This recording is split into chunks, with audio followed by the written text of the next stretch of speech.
On s'y arrête avec vous de Mathieu Mabin en direct de Washington. Bonjour à vous. Donald Trump a réussi son coup avec cette première annonce qui fait tourner la tête tant les investissements sont colossaux. Oui, Julien, c'est probablement l'une des occasions manquées de Joe Biden. D'ailleurs, l'intelligence artificielle est un sujet ici aux États-Unis depuis des années, en tout cas dans la Silicon Valley. Et même si globalement le grand public a découvert ces enjeux en mars 2023 avec la sortie de ChatGPT pour tous, les barons de la tech ici l'avaient compris bien avant la révolution qui s'annonce. Et c'est en cela que l'administration sortante a probablement manqué un rendez-vous. Donald Trump veut, on l'a entendu à l'instant, mettre 500 milliards de dollars dans le projet Stargate. Donc, Joe Biden avait mis 3 fois ça dans les travaux publics. Stargate, c'est d'abord la rencontre entre 3 acteurs, on l'a compris, 3 acteurs complémentaires. D'abord, la société Oracle qui se spécialise, on l'a vu, dans le stockage de données. Vous le savez, Julien, pour fonctionner, l'intelligence artificielle doit disposer non pas seulement de beaucoup de données, mais en réalité de toutes les données existantes. Certains projets en cours considèrent déjà que tout ce qui a été écrit dans l'histoire de l'humanité, tenez-vous bien, et qui était disponible sous une forme numérique ou non, est déjà exploité et qu'il va donc falloir continuer à créer des contenus pour nourrir la bête, si vous me pardonnez l'expression. La start-up OpenAI, bien sûr, dont on a beaucoup parlé sur nos antennes, sera bien entendu de ce projet et emmènera, on l'a dit également, Nvidia, le géant américain des semi-conducteurs. Alors bien sûr, Donald Trump n'a pas eu cette idée tout seul. Il faudrait être aveugle et sourd, et encore, pour ne pas l'avoir compris.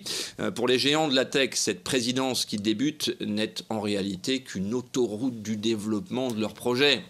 Et quand on écoute Donald Trump, on a l'impression que la seule régulation qu'il recommandera à son administration est une régulation de vitesse qui consistera à demander d'accélérer. Rien ne pourrait évidemment rendre Elon Musk plus heureux. Elon Musk et ses semblables. L'intelligence artificielle a besoin de 2 choses principales, une gigantesque capacité de stockage de données et une gigantesque puissance de calcul pour exploiter ces données. Et il n'en faut pas plus pour rendre Elon Musk heureux, évidemment. Mais surtout, il faut une volonté humaine de s'engager dans la course effrénée que connaît ce secteur aujourd'hui et qui transformera le monde bientôt en 2 catégories, ceux qui maîtrisent l'IA et ceux qui la subiront. C'est en tout cas ce que disait Donald Trump à la convention républicaine l'été dernier. Donald Trump qui promet déjà 100 000 emplois avec Stargate et la construction de centres de données spécialisés à Abilene, au Texas notamment. Ce projet, Mathieu, il s'inscrit dans le slogan de Donald Trump, l'âge d'or américain. Oui, alors, je ne vais pas vous faire l'affront de vous rappeler à quel point Donald Trump aime les superlatifs. Tremendous, wonderful, amazing. Je sais que vous adorez mon accent.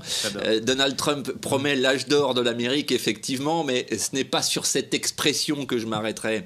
Après tout, Joe Biden, à la place de Donald Trump il y a 4 ans, avait déclaré que l'Amérique était de retour. Ça avait évidemment énervé Donald Trump, un peu comme si elle s'était absentée pendant qu'il était président, ce qui n'était vraiment pas le cas, croyez-moi.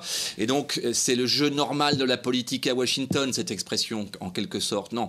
Là où Donald Trump est sorti du cadre, c'est dans la brutalité de son discours. On se l'est beaucoup dit. Attention, un discours d'investiture n'a jamais consisté à faire des câlins au président sortant quand il était l'adversaire politique. Mais même Ronald Reagan, qui n'était pas particulièrement connu pour respecter le savoir-vivre politique washingtonien, même lui n'avait pas été aussi brutal.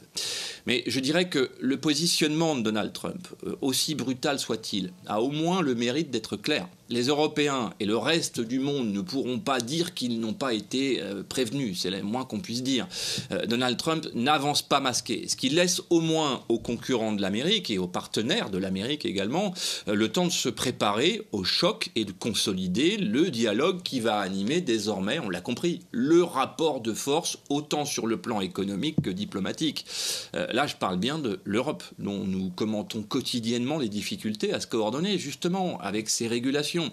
Ce que disent concrètement les conseillers de Donald Trump qui veulent rassurer les Européens, c'est qu'aucune organisation ne s'est jamais construite sans avoir été défiée, en quelque sorte. Ça, c'est vraiment très américain et encore plus trumpien.